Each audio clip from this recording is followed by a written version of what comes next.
All right. Are we live? Okay. Hi, everyone. Morgan here.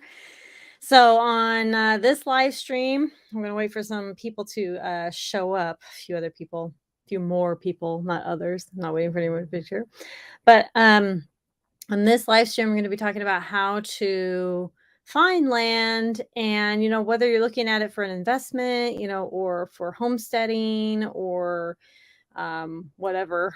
There are some things that we have come across in our travels and in buying land and these kinds of things that I'd like to impart onto you. So I'm going to go ahead and dive into it. But if you guys have any questions, please be sure to put them in all caps. Let's see, I'm going to put that in the chat just really quick. Please be sure to um, put questions in all caps.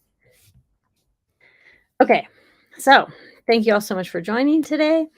So we have bought land 3 times in our life. So first time that we bought land was pre-kids, and this is well over 10 years ago. We bought land in Texas, and that land was great. Like, we really liked that land. It was 13 acres. It was about an hour from where we lived. So at the time, it had a lot of restrictions on it. And at the time, we were just kind of like, shouldn't be that big of a deal. But the more we got into it, and the more we realized, like for instance, one of the restrictions was you cannot you have okay, let me see how to put this. One of the big restrictions was that you couldn't live in a trailer or even a mobile home on your property while you built. You had to just build the home and then live in the home. And another restriction was anyway, well, actually, there were a bunch of other restrictions, but that was pretty much like the biggest restriction that I can think of that really hindered us and made us sell it, within a year of having it, because we were just like, you know what, like this just isn't going to work for us. We can't even, we can't live on the property. Our plan was to buy the property and then move out to the property and live on the property while we built. Well, that unfortunately just wasn't going to work on that property. They had those restrictions and they weren't budging. We actually knew the owner. He lived like, a mile down the road, and he came to our property all the time. We were really good friends. But that restriction, he wasn't budging on it. We even talked to him personally about it, and he was just like, no, I can't budge on that. And anyway, so we sold it. Then, a while later, we bought land in Arizona, and this land had no restrictions, absolutely no restrictions. It was rural. It was zoned like RU4, which is rural, and you don't have to get any like building inspections kind of thing. And so it was a really free, like a very, very free, no community, no HOA. But I will say that we had a friend, and I don't know if they watch my live streams, but we have a friend that did buy land in a community. He bought 80 acres in an HOA community. And it boggles the mind when you think about land and buying like that much, to where because you want to be free. There's freedom on land, right? And it boggles the mind to think that there's HOAs in that type of situation, but there are, and they are abundant. They're all over the place. And so it's really important that when you look for land, you have to first ask about the restrictions. What restrictions are there? Is there an HOA? And sometimes there might be an HOA, and literally all you're doing, is paying for use of the well, or paying for the fact that somebody else is going to maintain, the dirt roads around there or something. And sometimes that's okay, but you have to look at, if there is an HOA and you're spending money on that HOA, look at all the restrictions. Specifically ask for it. Say, I want the HOA guidelines, I think it's called. I can't remember. It's called something very specific, but it's look for the ask, say, I want to read the HOA guidelines. And I've even heard of some HOAs like in the rural who say like no specific animals, like no pigs. We saw one like that. Okay. So you will be surprised. All right. And then there's a lot of HOAs, again, that we are running into that will not let you live in a trailer or in a mobile home. You have to build. And then there were some that said you could only live in a trailer for like 6 months while you built, or you had to live in a trailer that was only 10 years old, right? So they wanted a certain standard in their community, which fine, they want their standard, that's cool. Whoever is cool with those standards can live there, but my thing is, I want freedom on my property. This is my property. I'm already being pulled in directions from the government telling me what I can and cannot do. When I have property, I still want at least some sort of freedom. I don't really want an HOA telling me what I can and cannot do. So that's my opinion. If you are totally cool with whatever HOA restrictions or guidelines there are, just look into whatever guidelines that they have. Okay. um, we have also started coming into contact with, or we've also experienced people selling land in a very roundabout way. So they will say it's owner financed. It's basically, what I can gather, it's a big investment firm, and they invest in a whole bunch of land, and then they will sell it to you under an owner finance guise. But so, like, you put like $500 down, right? And you will start the process of owning this property. But they never go through the title company. This is a huge red flag. If you are not going through a title company to put your name on the land, not to get the title, but to put your name on that land, you cannot build on it. You cannot pull permits. You cannot do anything. You can't get a sewer installed. You can't drill a well. You can't do any of that. If your name is not on, that property, not necessarily that you own, have title in hand, but if your name is not on that property, you can't do anything with that property. So basically, what they're saying is, you pay us, some sort of cheap down payment, the 500 down payment, right? And then you pay us, super cheap, monthly payments, $400 a month, whatever, on these, pieces of land that are fairly inexpensive, anywhere from 20 to $50,000, whatever. And for like lots of land, like 10 to 40 acres, anywhere between them. And so it says, so they say, give us the down payment, then you're going to pay this much a month. But they never go through the title company. And so they say that it's owner financed, but that's not what owner financing is. We have done owner financing 3 times. All of our properties have been owner financed. And every single time we did it through a title company. Because you can't do anything with your land otherwise. Even with like the no inspections on our property, but if we still wanted to build, we still had to pull a permit saying, hey, we're going to build. But there were just no inspections.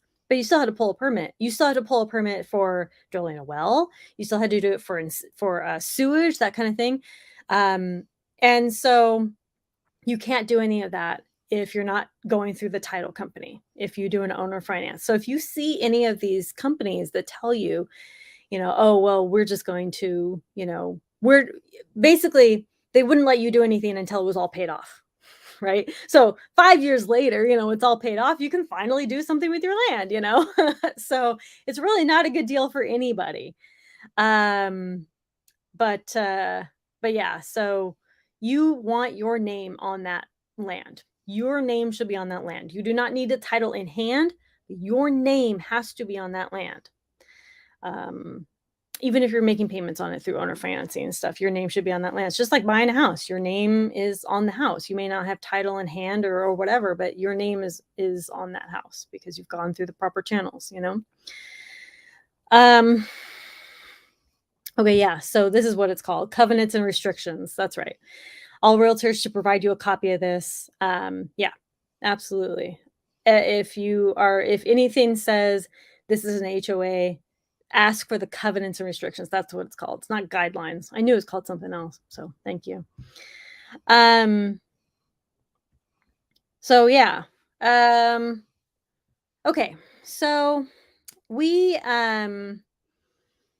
when we bought our 3 pieces of land, They were all owner financed. Owner financing is a really good way to get into it. Now, some of them will do a lot of high down payments, but we have gotten some really cool sellers in which they've worked with us with down payments and even monthly payments and things like that.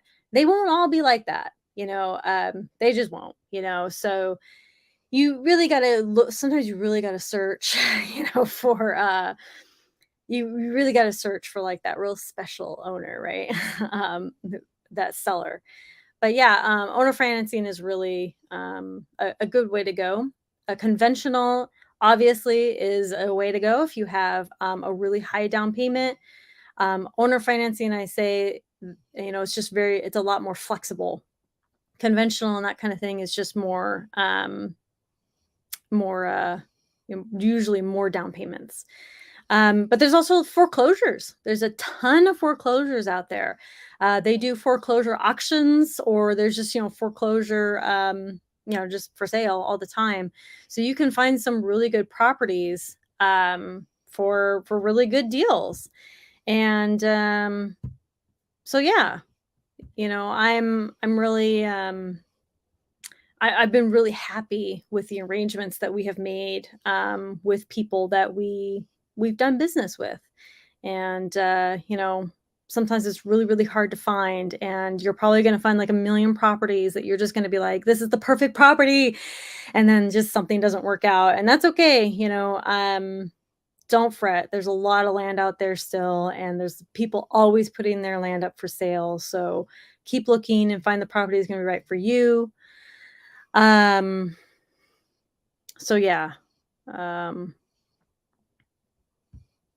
yeah, I mean, the permits are so bad, especially when you are living in a place that has no um so so like in Arizona, we had to pull permits, but we didn't have to get inspections. So we just had to say, yes, we are going to build. And that's it. Like that was it. We didn't have to do anything else. We didn't have to do any inspections. We could build it however our heart desired. Arizona, we didn't, I'm sorry, Alaska was the same. We didn't have any particular restrictions that I knew of. I'm pretty sure where we lived, I'm pretty sure because we were going to build onto something. Oh yeah, we built onto our cabin, and we didn't need any. We actually didn't even need to pull permits or get inspections for that either. So, not everywhere is going to be like that, and even some, it really varies from county to county, city to city. You could do states, but states are pretty general and broad. It's really going to be looking at that county and sometimes even the city. Um, but yeah, so I don't know if you guys have any questions. A couple things that I look for in a property when it comes to where specifically we want to live. Like if you want to get property, there's lots of land, and sometimes there's super cheap land. Like we were looking for broad, we were just looking for land in like a broad space, right? And so we were like, where would be a cool place to buy land, right? And so we looked at like Pennsylvania, and we were like, this looks like a really cool place. But then I looked up the homeschool laws, and they were very, very strict. I didn't like that. So they had a lot of good features, that had a lot of good features, but then that homeschooling, it was kind of a deal breaker for me. Things that you look for where you want to live are things like, not as many, restrictions when it comes to building. Maybe that's important to you. I think it is. Homeschooling laws, firearm laws, like rainwater collection in your specific city or county, things like that. Like, obviously, I think the more, the more freedom, the better. Technically, I mean, that's the best way I can say it. There's so yeah, and there's everybody has their threshold for these kinds of things. So like when I'm looking up what my threshold is for what I consider good homeschooling laws, somebody else might look at it and say, No, I don't want anybody to have any say in my homeschooling, which I don't either. Like in I believe it was Pennsylvania that it was like, you had to give them your whole curriculum and you had to have them get up to date on vaccines and you had to, come in like once a year to take tests and all this stuff. And I was like, no, no, no. If I'm going to do that, then I'm just going to send them to school. Like, the homeschooling allows me to be free and allows us to have freedom in our education and how we're educated. And so, anyway, yeah. So let's see. Alaska land buying tips. So, Alaska, I'm going to try to be very specific about this. I have a lot to say about this, but Alaska land buying. So, we made the mistake of not going to the land before buying it.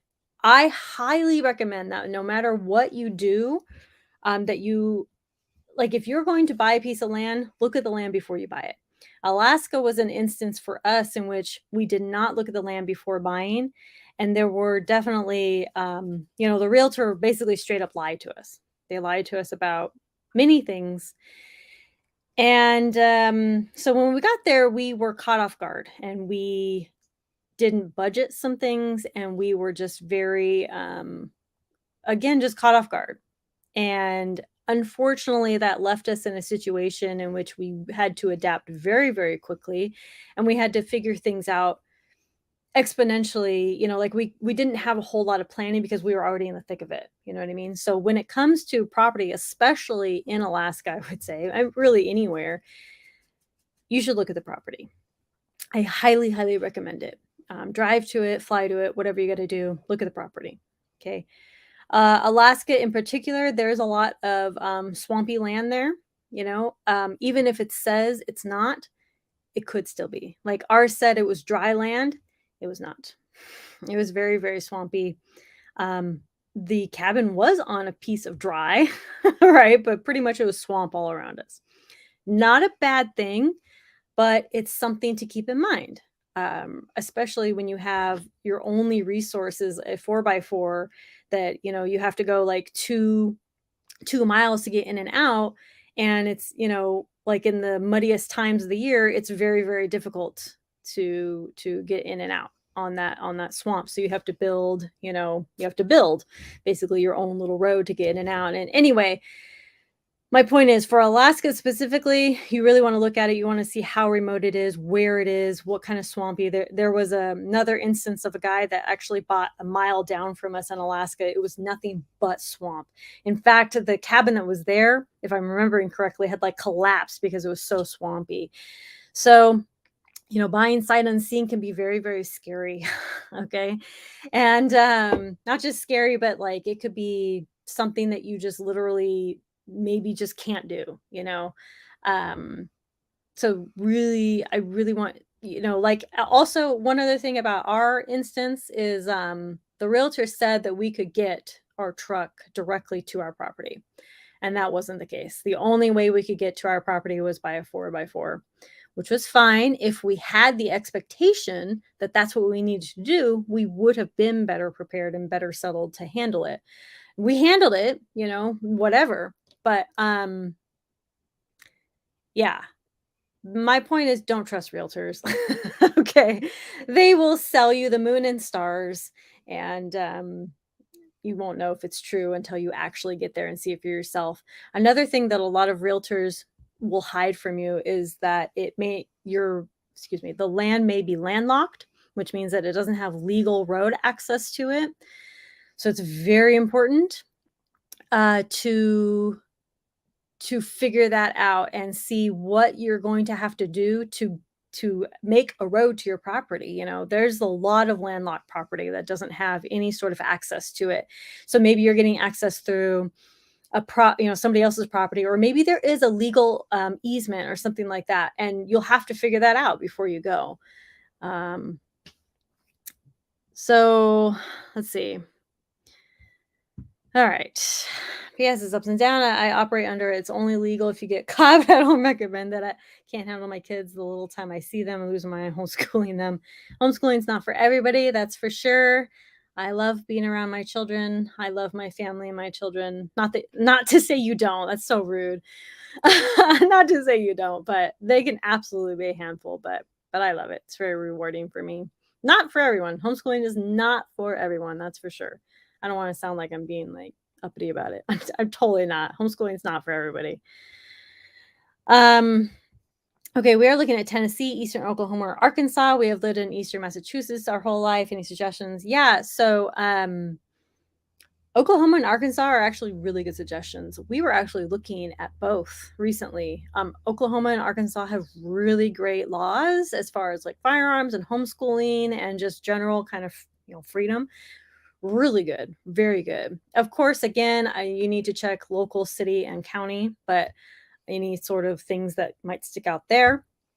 But, Oklahoma and Massachusetts, I think are actually, really good. I have not looked into Tennessee, so, I know that up here, Stephanie said that it's great here in Tennessee, so maybe she can give some more insight about Tennessee. I have never looked into Tennessee, but I've never really heard anything bad either, so yeah, she said that's great though. But yeah, just look into, if you do find a property is very cheap in Arkansas and Oklahoma. Even some places have little cabins and things already on them. And still pretty cheap. Um, yeah, yeah, exactly. So the Ozarks and the Missouri freshwater and future oceanfront property. Oh boy. So the Ozarks area, really pretty, very nice. Um, I would say the other thing that you want to look into is hunting regulations. They can either be really, really strict, very confusing, things like that. So look into that as well if that's important to you. Um, so yeah, come to Tennessee, she says. I love it here in the boonies. Yeah, anywhere in the boonies, that's for sure. It's good to see you. Thank you so much for being here. Well, howdy. And howdy everyone. I'm sure sorry if I'm not a lot of cheap land here in Georgia. Again, Georgia's not somewhere I've looked into, but there you go. There's somebody who is saying Georgia is a possibility. There's a lot of really good places. But again, you kind of got to look into those. There's a lot of cheap land, a lot of places. You got to look into those, the local laws, the politics there, kind of a little bit of history in certain places. And if you can, go there. I highly recommend it. Sometimes you'll just get a vibe, and you can't get that vibe unless you get there. Um, we were really lucky in Alaska that the vibe there was fantastic. Our neighbors were just love them. We still keep in touch with our neighbors. And you know, in Arizona, we actually went and saw it and loved the community, loved our neighbors, absolutely just adored that area. And if we were ever to go back, I want to go to that area just because I just loved it so much. Also something you want to look at in certain areas, like if you are looking desert, look in high desert, the higher the better. High elevation, I would say 4,500 or higher. We were actually looking at a place that was like 7,000 elevation. And I was like, yes, that's amazing. You'll get snow, you get way more rain. So, look at local resources around you as well. And also on the topic of resources, look into well. So there are some places that you think are going to be really easy to dig a well or something like that, but then you get there and you realize that you either can't, or it's going to be too deep, or there is no water. You know what I mean? And I'm not just talking about the desert. This has actually been an occurrence in several places. And even in Alaska, we thought we were going to be able to drill a well by hand. And we did try. I never posted a video about it, but we did try. And it was a failure for a couple of different reasons. But also in that circumstance, there was only one company that could come out to our location because we were so rural and so remote, and it wasn't like an actual road to get there, that there was only one person who had the type of narrow equipment that could get back there in order to dig a well for us. So that's something you have to think about as well, accessibility in general. If you're cool with, flying a plane in and out of your property, that's fantastic. Just think about the implications of that. Like, how often are you going to be going to the grocery store? Do you own your own plane? Do you have your pilot's license? Like, are you going to be paying somebody? I'm just saying, think about these types of details. It is pretty important. To just really think about your thresholds with these things. And it's I mean that's like a dream of ours to own a property like that, but we would also like another property that has a little better accessibility, and then like a remote property that we fly out to every once in a while or something. um so yeah. Oh, this is actually a good point. Check with the FEMA flood and nuke. Now, I will say our Arizona property, the we had a high portion and a low portion, and the low portion actually had a FEMA flood map saying that it flooded down there. No, it just didn't. Like there were a couple times that it could have, but it wasn't the rating that it needed, and so we had to go to FEMA. And the thing about FEMA flood maps is that they a lot of times the FEMA flood maps are not personally verified, if that makes sense. So, because when we called FEMA we actually called and got somebody on the phone and said, "Hey, can somebody come take a look at, and our flood rating and, redo it or something, because they actually made like a whole channel and like really rerouted it. And so it wasn't really a flood area anymore. And so yeah, it wasn't the same, it wasn't the right rating that it should have been. And so they were like, "Oh yeah, we could send somebody out eventually." You know what I mean? I mean, it's the government. What are you going to expect? And so you have to pay attention to whether that is going to be accurate or not. And some of the best ways to know that is to talk to locals. It's to look at past maps and past natural disasters in that area and that kind of thing, and really try to understand the area. Because, like I said, those FEMA flood maps are not actually accurate all the time. Um, and yeah, so just keep that in mind, that they're not all super accurate. Oh, exciting. I don't chat much. We're about to buy a house with 10 acres, so I'm interested in the topic. Yay! Where are you buying your house, if you don't mind me asking? Just say state if you want, or the east or the west. You don't have to say exactly where. I'm super excited for you. I love hearing when people buy land. It's so exciting. Um okay, so yeah, so again, going back to the no well situation, talk to local well drillers. They will be the people that know that area. And since you said Central Texas, um, I will tell you, just call local. I was about to go in this big thing about how we talked to local well drillers for this one place, and they anyway, I'm not going to go to the big thing, but I will tell you that yeah, just talk to the local well drillers. They will have ideas and they will know. Um, they'll know. So they'll know a general well depth. They'll know if it's tapped in that area. They will know. So yeah. And I will tell you, being close to an aquifer doesn't actually mean that you're going to be on that aquifer. And I know this because there were several aquifers underneath us in Arizona, and one aquifer, it was basically a wall between us and another aquifer. So just because there is one aquifer available doesn't mean that you have access to that aquifer, or there might be something else that you do or do not have access to. But the there was basically a wall between us and one other aquifer, and that one aquifer was for basically all the agriculture, and the agriculture pulled heavily from that. And so if we had been on that aquifer, we never would have been able to drill a well, because it would have gone like thousands of feet deep. but we were on an aquifer that was only like 300 feet deep, which for the desert is pretty dang good. You know what I mean?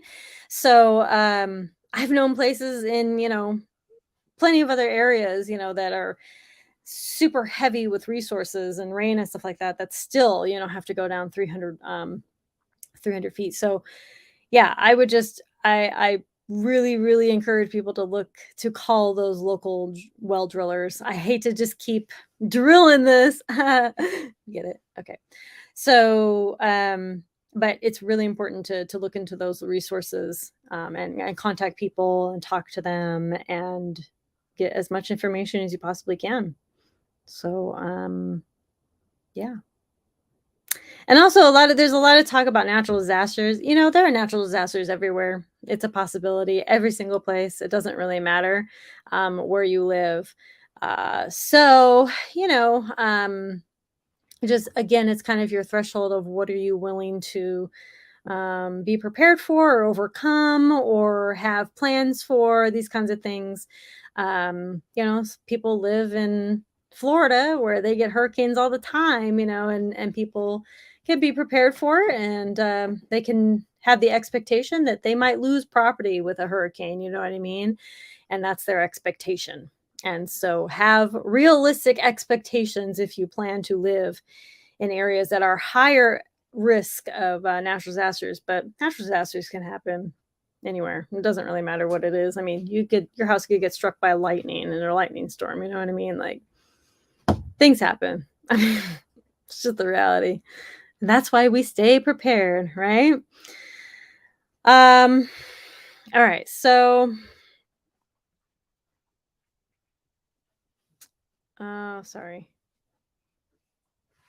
Sorry, I'm reading the comments. Our well is 200 feet deep here in Nebraska. Yeah. See, Nebraska, I feel like Nebraska sounds like a really resourceful, heavy place to me. So 200 feet for a well is not unheard of for places.